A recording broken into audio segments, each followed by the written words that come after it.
Sosok Faradila, mahasiswi UMM dibunuh kakak iparnya seorang polisi di Pasuruan.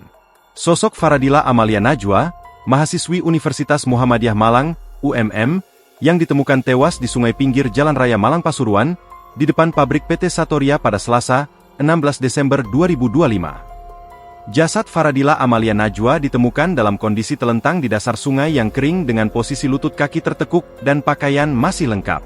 Jaket hoodie, celana panjang, serta helm berwarna pink juga masih menempel di kepalanya.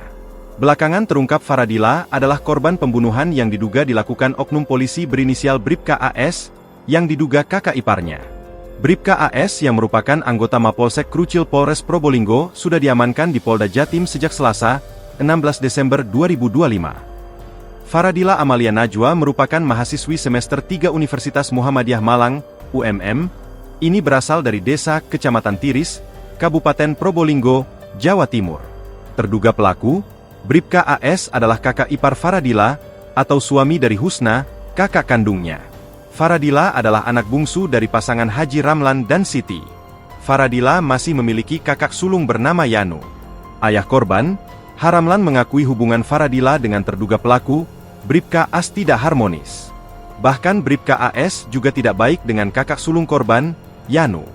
Ramlan terakhir berkomunikasi dengan korban 3 hari sebelum kejadian, atau pada tanggal 14 Desember 2025. Saat itu korban meminta untuk diisikan token listrik. Karena saat itu, korban berada di Malang. Sebelum anak saya ditemukan meninggal dunia, dari CCTV kosnya itu terlihat dijemput oleh ojol.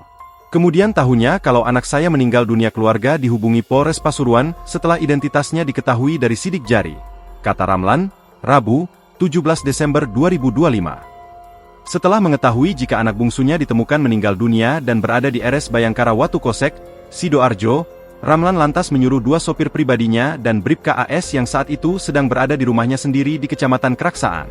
Sepeda motor anak saya dan helmnya itu tetap ada di kosnya, katanya. Ramlah mengatakan, motif pembunuhan ini karena pelaku ingin menguasai harta.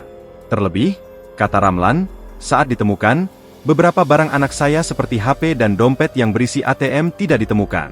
Tapi ATM-nya sudah diurus dan sudah diblokir, pungkasnya.